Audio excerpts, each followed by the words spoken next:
The healthcare sector will bear the burden of our changing climate, but the industry will also need to play its part, adopting a new model fit for the climate emergency.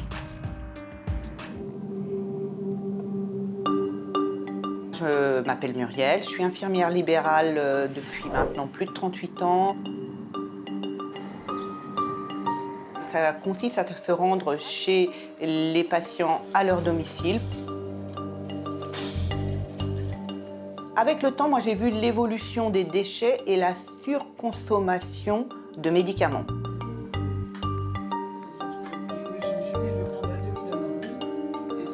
Nous, on récupère en fin de soins le surplus de perfusion, le surplus de pansements, de bandes et aussi le surplus des fois de médicaments.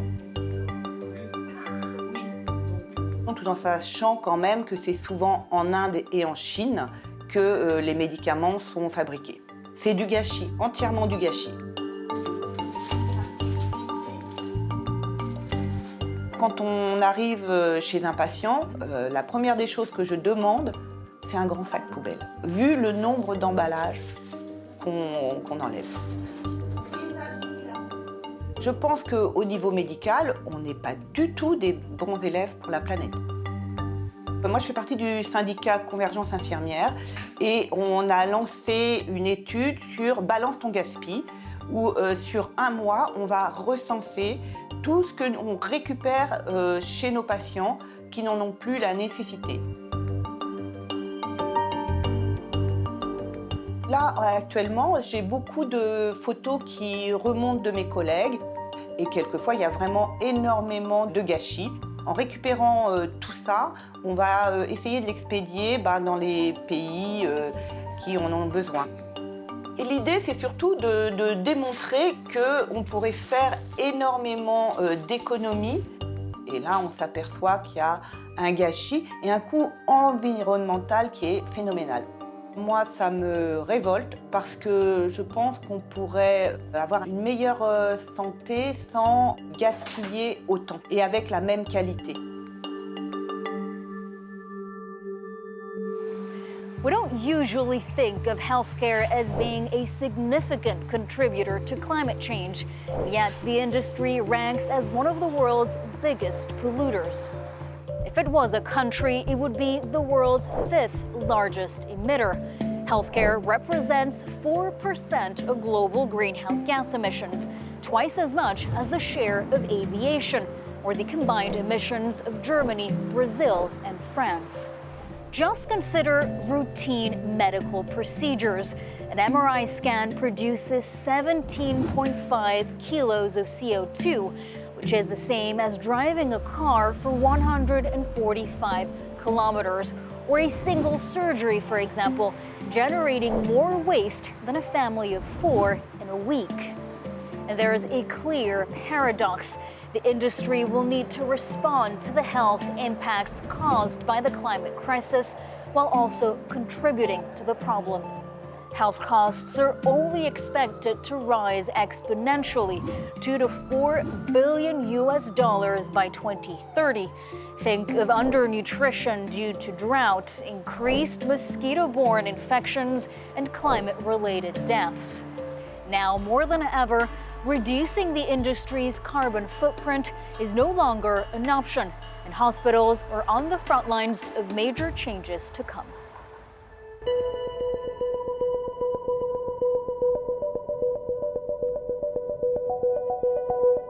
Je travaille sur les enjeux environnementaux liés à la santé et au système de santé.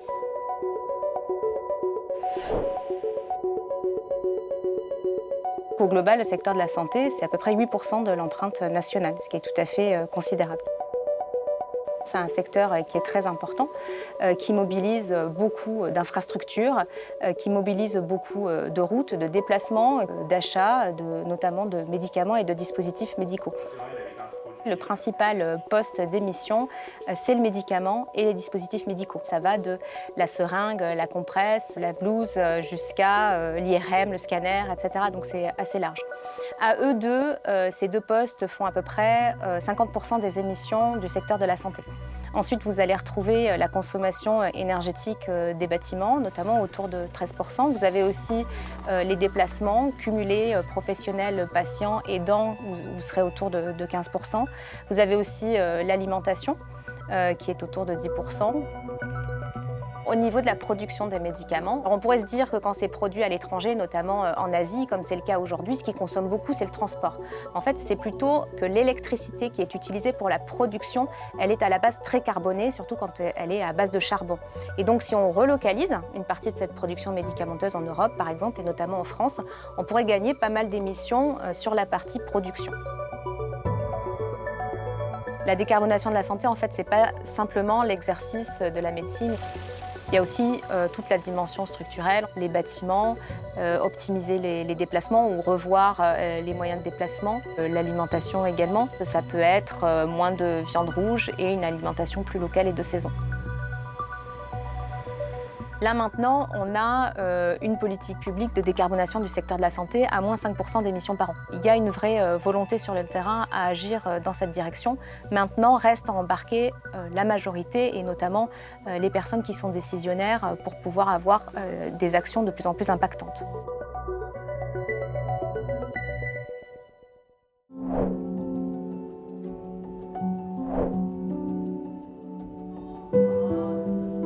Le bloc opératoire est un endroit particulier puisqu'il est générateur de déchets, de lieux où l'empreinte carbone est importante.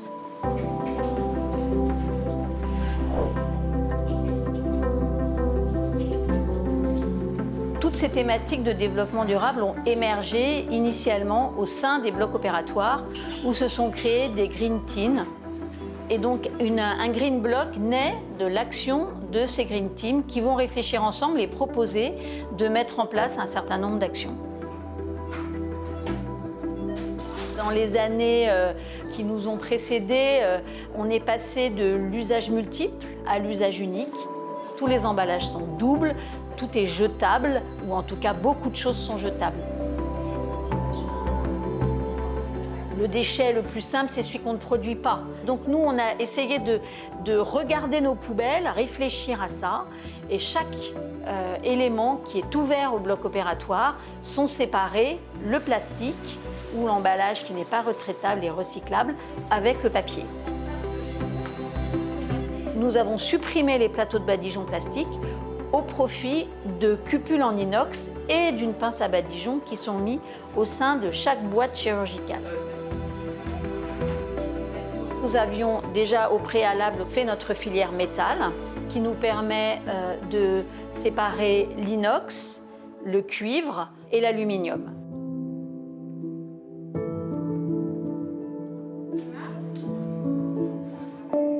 Actuellement, on sait qu'une grande part de la pollution des blocs opératoires est faite par les gaz anesthésiques. Plusieurs nous sont proposés et il y en a un qui a beaucoup plus d'émissions de gaz à effet de serre que l'autre. Donc nous privilégions actuellement le sévoflurane au profit du desflurane. Et nous avons quasiment supprimé le protoxyde d'azote, qui est un autre gaz anesthésique à effet de serre important. Et je dirais que les actions les plus difficiles, c'est rompre l'habitude. On a tous l'habitude de faire comme ça, il faut changer ses pratiques. Nous sommes soignants, mais nous sommes citoyens aussi, et on voit bien en ce moment la pression qui existe sur toutes ces thématiques de développement durable.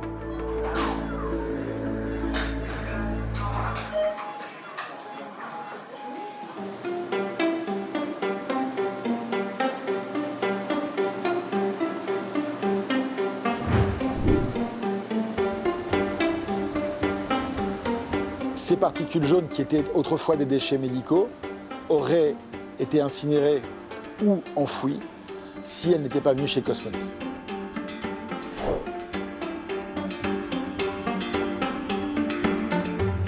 Si vous allez en incinération, c'est la création d'un déchet ultime et la matière est alors perdue. Ou comme chez nous, vous triez le déchet et alors vous pouvez aller donner une deuxième vie à la matière que vous avez triée. On fait effectivement une première en France et même à l'international sur cet environnement industriel.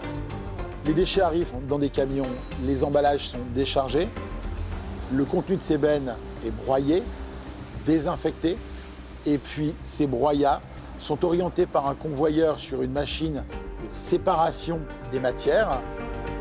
Ça veut dire par exemple que le polypropylène va être séparé de l'ensemble. Ces copeaux jaunes étaient des fûts ou des boîtes à aiguilles. Et donc cette matière va être lavée, préparée et réemployée par nos fournisseurs d'emballage pour nous fournir à nouveau des emballages avec 20% à 30% de matière recyclée. Il n'y a aucun danger à recycler des déchets lactés de soins à risque infectieux.